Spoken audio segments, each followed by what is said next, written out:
Welcome to the Inviting Shift podcast. I'm your host, Christina Smith, and each week I'll be bringing together my favorite experts, coaches, clients, and friends to discuss how we navigate midlife and all of the transitions within it. So whether you're in the mood for a lighthearted conversation about menopause, seeking inspiration to find your next passion or purpose, or just want to create deeper connection with yourself or others, this is the place to be. Share these conversations with your friends. And if you're navigating midlife solo, come connect with us, join us, reach out.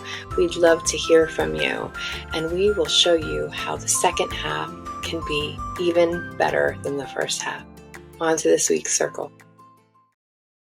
Welcome back to the Inviting Shift podcast. I'm so excited to have you here and our lovely guests. Again, it's another week where we have these really beautiful women on, and they're all in that midlife kind of space. And we're going to talk about how we can keep our mental and emotional wellness through. We have women here that have different ways of keeping their mental and emotional wellness, and I am here for it because I feel like every time I record one of these, it's like something that I'm like, oh, I need that right now. And so here it is. I scheduled it for myself, manifested it. And so without delay, I just want to have our women introduce themselves. So Jenn, can you tell us a little bit about you? Yeah, absolutely. Thanks for having me be part of this group right now. I do enjoy sitting and like in the community and sharing all of what we use to help each other. My name is Jenn Fisher. I run a travel blog. It's called Jenn Fisher Books. It helps women get started, mostly solo travel, but it really starts way before solo travel. It really starts with building a relationship with themselves. Being able to, spend time with yourself, value that time, and understand that is the healing. So, yeah, thanks again for having me. Thanks, Jenn. And Erica, a returning panelist. Tell me a little bit about you. I'm Erica Manville. I have been a teacher for a very long time, 21 years, and I teach 10th grade English in Massachusetts at a high school. And for 17 years before I was an English teacher, I was an art teacher, and I'm an artist and a mom. And I really care a lot about taking care of my own mental and physical health. And I'm excited to be here as well. Thanks, Erica. And Joanna, last but not least, introduce yourself. And yeah, thanks for having me here. I'm Joanna Klein. I'm the founder of Journey to Legacy, and we offer virtual, self-guided, and also live courses that help empower women to be inspired and really impacted by their own life experiences. So to be able to, we guide them through processes where they can reflect on their life, do writing, do exploratory exercises that can help them heal, that can help them see the wisdom, that can inform their moving forward in their life in a way that is both with intention and with inspiration. And the people that we serve are mostly women, midlife and beyond.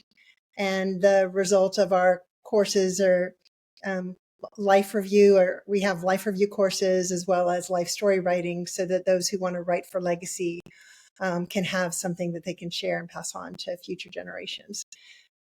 I love hiking. I love all kind of self-care activities. I love being inspired by other women and finding ways to increase my self-care by the things that I hear that others are doing. So it's great to be here. Beautiful. Thank you, Joanna. And so as we're talking about mental and emotional wellness, midlife wasn't a time that anybody was like, hey, that's a big deal. It was always like, yeah, she doesn't get her cycle anymore. You know what I mean? Like it would just like one day it just magically stopped and boom, everything was fine. And what I'm finding is like midlife is actually one of the biggest times of transition for me. I mean, not just like I move around a lot, not just like location wise, but like mentally I start thinking about different things, like what do I want to do for the rest of my life? What do I think about the relationships in my life? And also we have this whole menopausal thing that, like, at least for me, it's been guiding me on how to take care of my body. That's probably the kindest way I can say it. But it's been a lot of hot flashes and emotional disruption, let's say. It's like being an adolescent all over again and feeling that discomfort in my body where I spent an hour itching my skin the other day. I didn't realize that was a menopausal thing. Apparently it is. And hot flashes and all of these things. So taking care of both our mental and our emotional well-being is so important because, at least for me, because when I'm physically uncomfortable, my mental and my emotional well-being go out the door too, because I'm uncomfortable and I don't want to be there and I feel like a spoiled little child or an adolescent that's just like all over again. So that's why today I wanted to bring to you these beautiful women who each have like different ways and different processes and things around how they take care of themselves so that they can be mentally and emotionally well. And one of the things I just wanted to start with, because I did this last year, Joanna had inspired me to do my life review, and I did a really short version of it because I wanted to like just go in. This is how I am with my personal growth work. Go in, get the gold, and get the hell out. And so it really inspired me to do this life review, which was really impactful because I started to see the patterns in my life and the ways that my childhood or my adolescence had impacted the way that I lived my life, and the wounds that I had and how they impact the way that I live my life and how they impact the choices I make every day, which has a lot to do with my mental and emotional well-being and why I'm so resistant to treating my mental and emotional being well, right? I mean, I really learned a lot about myself. So, Joanna, tell us a little bit about how writing has been inspiring you and your clients to really look at their own well-being in different ways. Well, and that's so awesome that you you set your own system up and discovered that, because that's exactly what has been my experience too, in diving into my stories, realizing I've given certain meaning to the stories and the experiences of my life.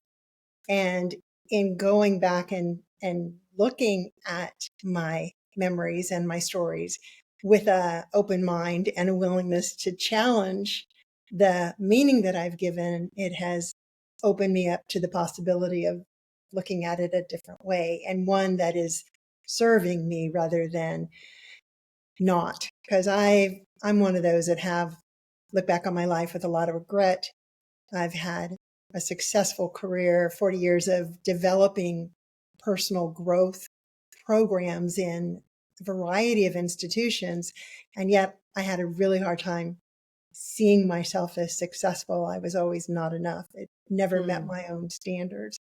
And so it wasn't until I started diving in and looking at my stories and challenging myself that I was able to change that narrative. So writing is a way I have found of doing it. And I've been through therapy and group and transformational weekends, and all of that stuff has been great, self-help books. But for me, the process of writing is what gave me a toolbox of something to lean into and to use on an ongoing basis, and to really take a look at as a story comes up, as a memory comes up, and it may bring up something that's uncomfortable, then to be able to go in and either explore it by writing about it or just through a variety of like exercises that we use in life review, then to create a different narrative and to see the gold and the wisdom and the lessons and the blessings. And that's turned things, that's, like I said, has been transformative for me, and I've seen it be transformative for my clients. I love that so much, because that's what happened for me. Like, I had a lot of shame about my 20s, which I think you're not living your 20s right if you don't have a lot of shame about them. But like, I really feel like I collected so many red flags and I used to feel like it was like a victim-y kind of way. But once I started seeing like, oh, well, this guy is just a different version of that guy, and that guy is just a different version of that guy, I was like, oh, I had a pattern, even though I thought they were all different. Like, it was the same relationship, just repeated until my divorce, when I was like, oh no, we're not doing that again. And I was really conscious then about what I was choosing. But I think without looking back at that, I wouldn't have realized like I was the red flag collector. They didn't do anything to me. They showed up the way that they promised to show up. And I was actually that person. And I could also relate that to friendships, because that's where it's more important to me, because I have a husband now, I'm not dating. But to friendships, like, I used to attach myself to women that really didn't have any loyalty, didn't have any like real authenticity to them. So it was like, it was a lot of gossip and a lot of backstabbing. And it was like, oh, I actually chose these women. And so for me, that was like a big part of my mental and emotional well-being, was like, it started making me think like, what are the relationships that I have now? And which ones do I want to deepen? Which ones might I want to let go of, or at least allow them to shift, right? Is a big piece for me. So for me, that was a really big deal. Anybody Can else have I just, experience? I Oh, know, yeah, can go I just, ahead, Joanna. because one thing, there's two things that you're saying that I think are really important. And one Mm, is that taking responsibility for your own part. And that's a very empowering, it's agency when you start seeing it that way. And it's really important to do that in combination with self-compassion, because so often when we see that, then we can go to guilt or shame or whatever, but we were making the best decisions we could make at that point in time. And so it's important to, when we do it, to be doing it with that lens. I love that. Yeah, learn from the lessons, right? Instead of, it's not to like bash me or even have regrets. Like, I needed those lessons in order to have the beautiful relationships that I have with women today, especially, and even my husband, that there's a reason why this relationship worked out better than all the other ones, is because I really changed the whole pattern. And that was really nice to see. But I love that you talk about, being compassionate with yourself, because we didn't know better. I mean, it was really cringy. And yet that's me. That's my story. And I know that just the other day on Facebook, I was asking about things that we might have regrets on. And I know Erica's got a few of those.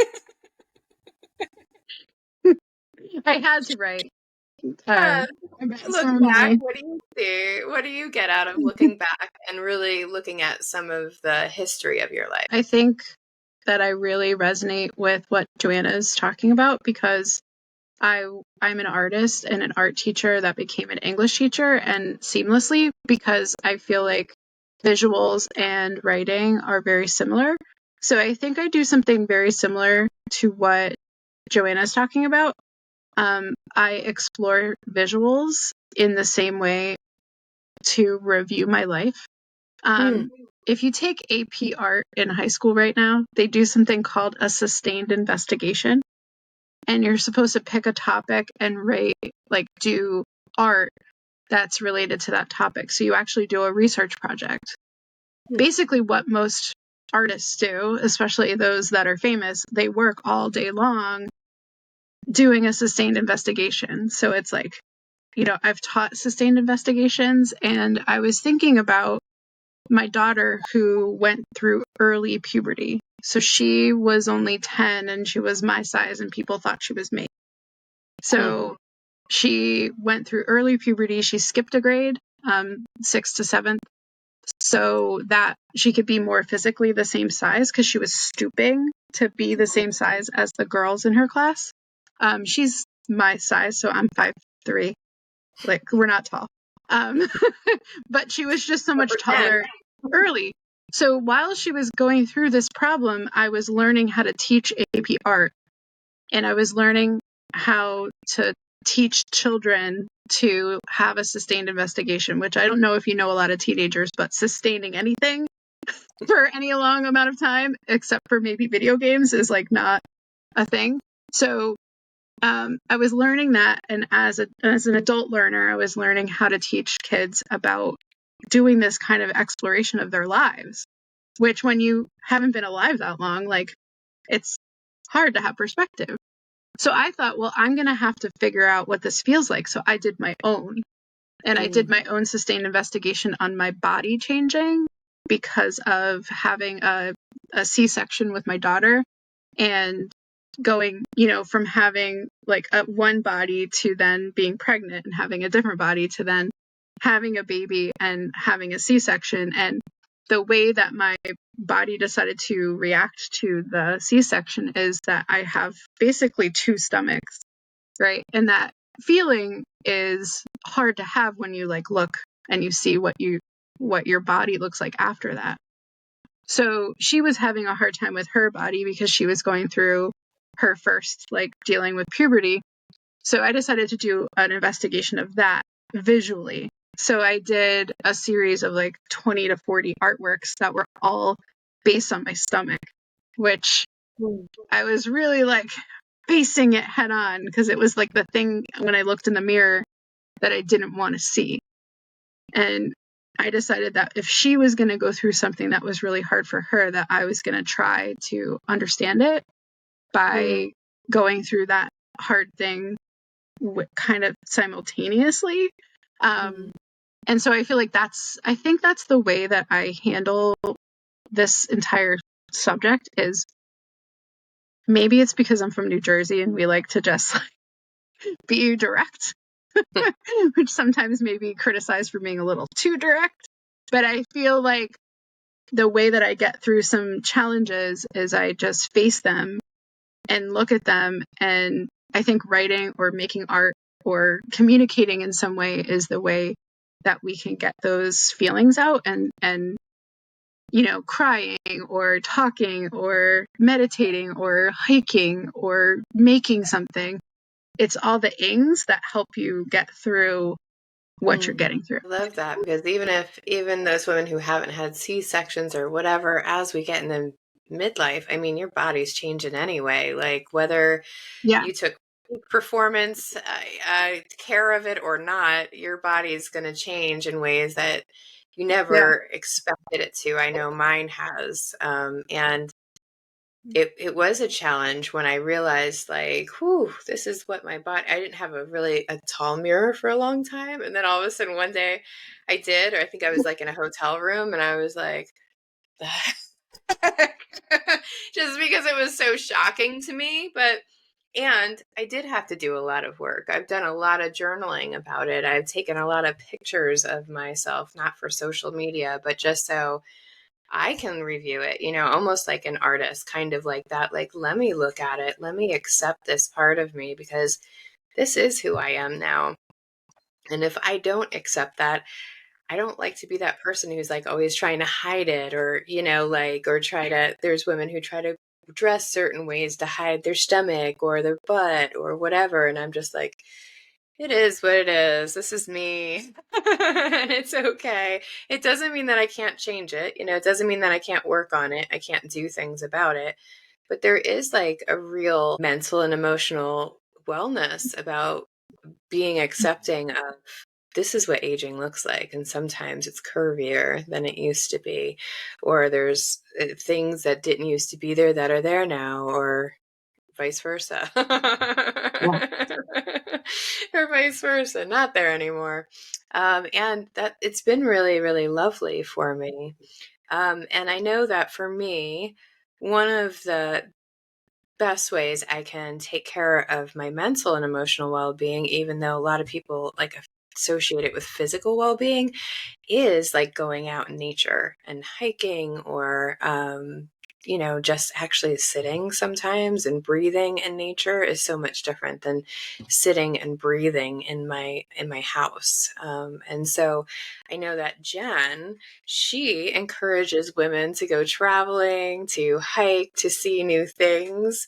And I'm sure that that's how, lots of women help their mental and emotional well-being. What do you know, Jenn, about like traveling and how that helps us internally as we get older? I know that being able to be self-sufficient and plan what you want to do and what your needs are, and your itinerary, every detail, it flies in the face of codependency. I do know that for a fact. But I was enjoying listening to everybody's process. I was enjoying how, no matter how you find the path that works for you, you can still get to the other side, and I was listening for the similarities. I'm an artist only in that I used art to heal a lot of my trauma and didn't go out seeking or searching it, but yet it found me. Um, and of course, just enjoying listening to and being reminded of self-compassion, and really was marveling at, um, Christina, your ability to just take a step back and evaluate your life objectively like that. I could not. Things had to get really drastic, black and white, for me to be able to see some of the things that you were describing, like patterns. Very, very black and white, Mm. and dramatic. But I did, and here I am. Here I sit, a very healthy woman. Even though it was pretty, traumatizing getting there. But yeah, I think that solo traveling teaches you how to be your own best friend. And if you don't have a great relationship with yourself, you will after you start taking a couple solo trips. I know it's hard to really identify, what is a good or a bad relationship. It's ingrained in what we've always thought. So how do you know if you're not necessarily enjoying your relationship with yourself? And that's again that part of that self-evaluation. I've learned a great deal writing for other women about myself. I think that when we try to teach others wellness, mental, emotional, physical wellness, we are always helping ourselves. As soon as you, like Joanna said, like taking that personal responsibility and then shouldering it for to be a leader, it's just like all of a sudden, you just like to your full height, which is your light is shining bright. Because that's what we need. We need somebody to say, like, hey, I'm not afraid to let my light shine. That becomes an attraction, that becomes a light, a beacon for others. But yeah, I find the parts about our body image very interesting. I definitely have suffered from anorexia a lot of my life, in teenage years and adulthood. And all of that comes back full circle to love myself, even with all of my self-abandonment, like that has been the most healing, is to say, like, I'm not going to abandon you, put my hand on my heart. Like, I'm not going to abandon you no matter what happens on the outside. So, yeah. And the traveling, I do find that sometimes it's like, oh, I don't have the money to travel, and I laugh because I'm like, well, hiking is free, like camping is free. Not that everybody wants to hike and camp, but there are, ways to find that little getaway that is your joy, whatever it is, sitting in nature. I was listening when you said just sitting in nature is different than sitting in your house. I walked down to the beach on my lunch break and I was like, oh my God, that is so true. Like when I take a deep breath looking at the ocean, it really is different than if I'm in my living room or my job. So yeah, it's just a lot of really valuable reminder. Yeah, I think so often we forget that going out in nature isn't just about being physically well, but it's like, it helps me at least get out of my monkey mind and into my body again, which is a huge piece for me these days. And Erica, I saw your head bobbing. I know you got something here to say. I think that when we were talking about body image and then Jenn was talking about shining your light, I really feel like we are most attractive to ourselves and others when we are accepting of ourselves and we're allowing our gifts to blossom in the world, and that we are doing the things that we want to do with our lives independently of anyone else, that other people don't give us happiness. It really is from ourselves. Like that, you get the real, glow about you. I mean, I get that a lot. Like, I get told, like, how do you do all these things? How are you? I wake up, I work out every day, I go to work, I walk my dog. Like, there's all these things that I do as a pattern for me. And, people are like, well, I get this a lot. I could never do that, And I'm like, well, you know what? Actually, it's not about what I want to do for, like, you don't have to take what I do and do it. Figure out what you want to do and do it. There's like all kinds of things you can do for yourself when you wake up, to not immediately just like roll out of bed and go to work, right? There's so many things to choose from that you could do that people find really gives them what they need, So like Christina's already heard me talk about this, but like I did 75 hard and I did it. It's this workout thing where you work out twice a day and you're on a diet. It's very strict. For 75 days, I worked out twice a day. And just my personality and the way I was brought up, it was like super easy for me to do this. And people fail at it. And if you fail, you have to go back to day one. And I just did 75 days like straight and did it. And we're talking like big, beefy guys go on radio shows and talk about how hard this is to do, and I'm just like, I did it, and I think it's because that's who I am as a person. It's just that I have a discipline that is important to me. And that doesn't mean that my discipline needs to be what you do. You could wake up and meditate, or just like, I don't know, color on coloring books or something. Just as long as you find that thing that is what gives you the happiness, is what's going to make you feel good. And when you feel good, like really feel good, and you're really happy, that's when you're going to shine. You're going to glow to other people. I love that so much, because I was just on a call the other day with a small group. There was 2 women, and they're like, their problems were like the opposite. One keeps their day so structured, so busy that they don't, it's like, it's their way of numbing out the world, is like, hey, this is my regimented kind of life. And the other one is so spontaneous, so like in the moment, that she often loses her mental and emotional well-being because she's like constantly going and like, I don't want to say spastic, but like switching things all the time. And so she doesn't really get to process anything, but both of them are like doing the same thing in one way or another. And I guess my point is that I was never a routine kind of person. My husband's a routine person. You tell him that, walking 1.25 miles every day is exactly perfect. He will go do it every day. He doesn't need to be questioned. He will, like, he has a whole 2.5-hour self-care thing in the morning before he goes into his desk to work. And it's just like, I could never do that. However, my life's been a little bit chaotic, is a word, in the last few months. And so for me, it's like, I then needed to add routine in, because there is a piece of routine for me that helps me feel more stable, that helps me feel more emotionally grounded. So like before I turn on my computer, I read, I write in my journal, I set my intentions for the day, right? All these things that Erica has heard me say to my clients time and time again.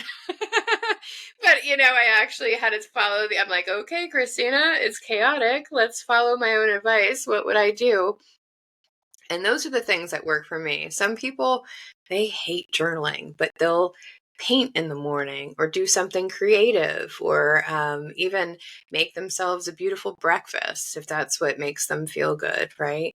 So I love that you were saying, like, each thing is different for everybody.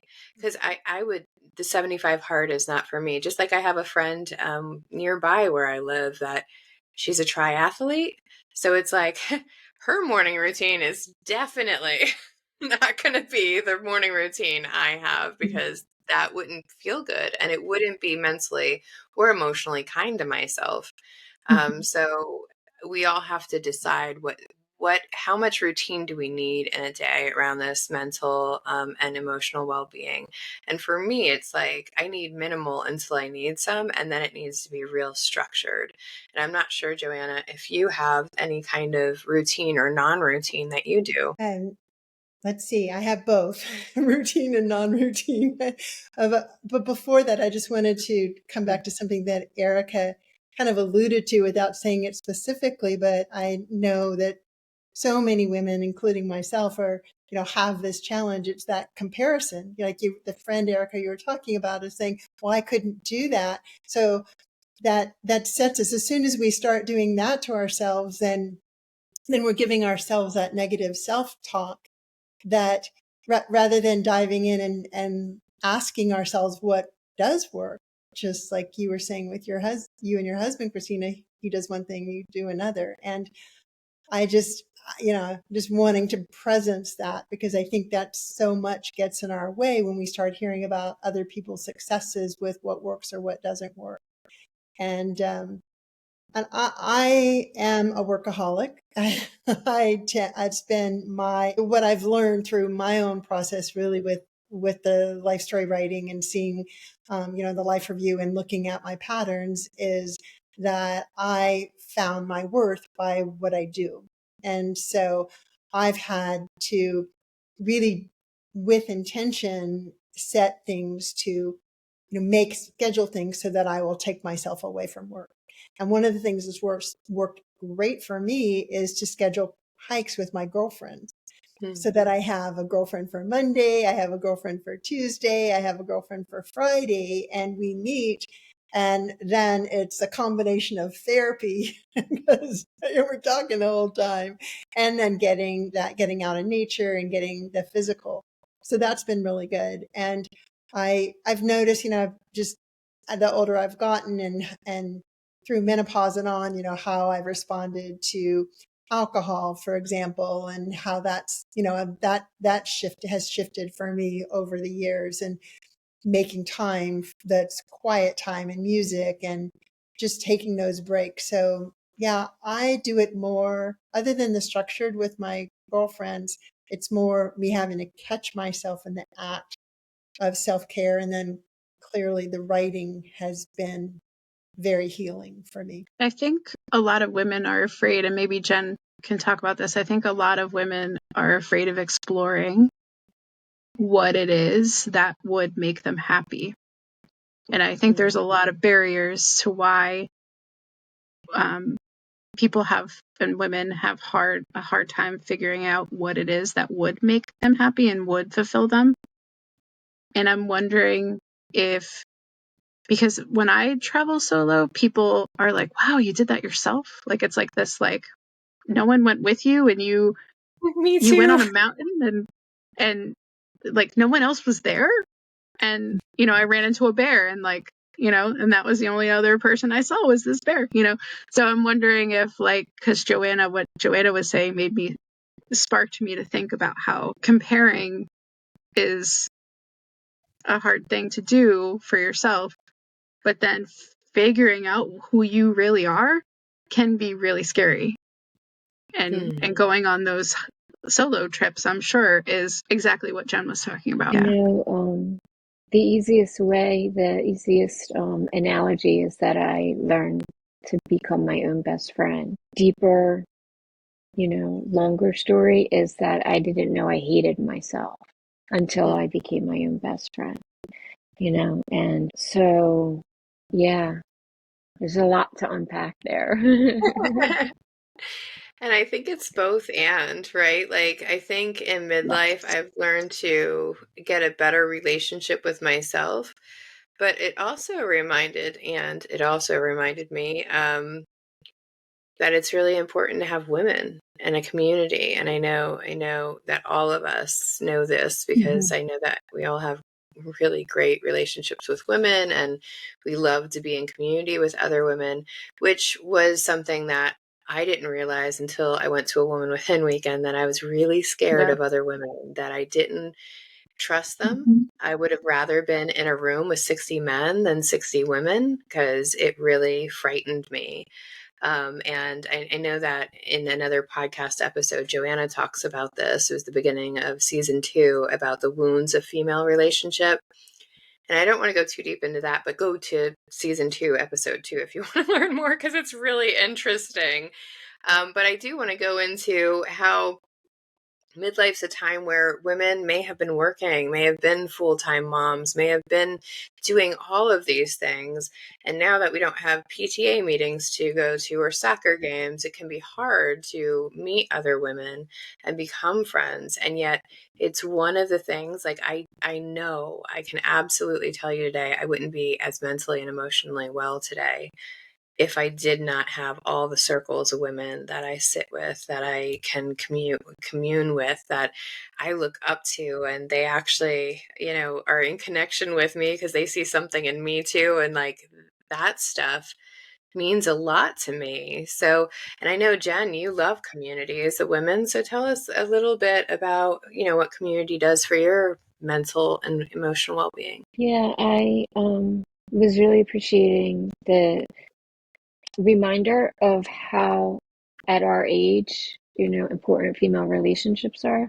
And I remember how I also felt that way about women. And, I haven't thought about it in a long time. And I was thinking, like, comparing it. And I realized for me with that is understanding that what I was projecting out was my dislike of myself.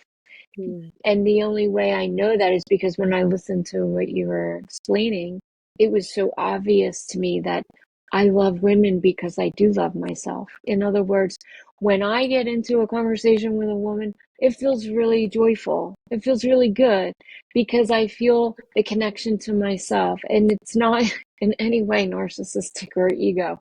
It's joy. It's, Mhm. belonging. It's a feeling of, excitement even. And yeah, I travel solo all the time, and sometimes I'll go on a trip and I won't hear those words like, "Oh, you're by yourself," or and sometimes I'll go on a trip and I'll hear it the entire trip. It's funny how that works. Um, because I'm the same person traveling by myself, and when I hear it, it used to really, catch me off guard and like put a little like spring in my step. But by taking on a role to want to inspire other women, all you need to tell me is one or two times that, like, wow, you inspire me. I'm like, I do. I'm like, well, hey, let's go. If that's the case, let me, as I'm a teacher by day, like let me, you know, um, use my gifts and my Mm. talents and my skills, and we can go forward together. So now when I hear like you inspire me, I'm like, okay, how can we Mm. work with this and move forward as a collective? you Mm. know um so it's really amazing to be able to use your light to guide others. That's, to fall back on that analogy, because anybody can really do it, because I didn't have a passport until I was 40 and I couldn't even drive 2 hours from my house. It was an evolution. It took time, but one step at a time. If I can do it, anybody can do Mm. it. If you have the desire, it's just breaking it down into a process, or like a routine, however it makes sense to you.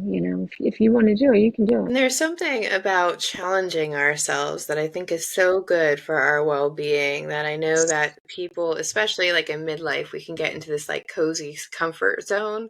And then we're like, yeah, I'd like to try that, but seems risky. I could just, sit on the couch and eat my ho-hos and watch a movie or something instead of going to do that scary thing. And yet there's like something that we need in that, right? The discomfort and my clients hear this all the time, is that discomfort is the price of growth. Discomfort is good. It means we're growing. And we want to continue to grow. I mean, if we're not continuing to grow, then what are we? I mean, I'm not quite 50. What am I going to spend the next 30, 40 years just in stasis, like just doing the same thing I'm doing today? I hope not, because it seems like I have a whole nother life that I could be living.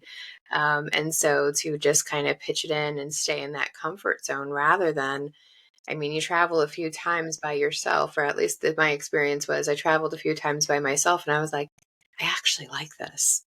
I like the company. I don't have to like worry about what anybody else wants to do. I can just go do whatever I want to do. I can have the food that I want. I can reschedule a day however I want. Nobody's going to care that I'm canceling plans or making it different. And I still get the questions. You went to the beaches by yourself? Yeah. The whole time. Nobody was with you. Yeah. It was lovely. I could read a book and not worry about entertaining anyone. Like, it was so lovely. If I could hop in, Christina, Yeah. because from my experience and the women that I've worked with, it seems like when we get to this place of like 50s, 60s, there's this, we've been driven our whole life in so many ways, kind of on autopilot, taking care, building a career, raising a family, doing all these things towards a life that we thought we were supposed to have. And at some point we look around and go, life isn't what I thought it would be. And for many of us, maybe not all, but for many. And there's some that can be discouraging. We can look at that and get discouraged.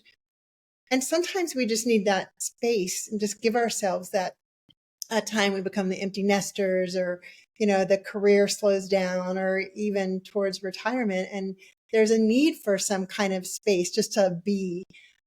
But my experience has been that then women are like, okay, I want something, I want some inspiration. And how do I then go about finding that? And there's new courage that needs to come out of that. And so I love this conversation because, coming back to how do we take care of ourselves? How do we fall in love with ourselves? And for many of us, it's for the first time. I mean, it's like, you're not alone, Jenn. I'm right there with you with having it. I mean, I became an entrepreneur at the age of 65. I'd always wanted to be an entrepreneur, but I never believed I had the capability. So it took me that long to finally say, I get to step in. What the hell am I waiting for? I want to do this, go for it, instead of looking like, where's the gold watch? I'm going to retire. So it's so much, I think, a recognizing that it is a transition and it is a process. And we do sometimes need to just take that break and reset. But that once we then start diving in and doing the healing, and whether it's art or travel or writing or, groups or whatever, then how do we get ourselves to the new source of inspiration? Do you feel like the key was that one day you decided to be an entrepreneur, and then you were? It was that. I tell people that. Bingo, yeah. Erica. It was just that. I was like, why not? Yeah. That's what I tell people too. I'm like, it's so easy. But it's hard. But you just say, that's what I am now. And then you are. Well, but I had to also do something that I've always been the Lone Ranger. I've always been like, I have to do it myself. And it was a friend confronted me. She's like, you can do this, but you're going to need a coach. You're going to need some support. And I had to finally acknowledge that I couldn't do it alone, that I needed the guidance and the structure. And so that in and of itself was huge for me to acknowledge that. And it made all the difference.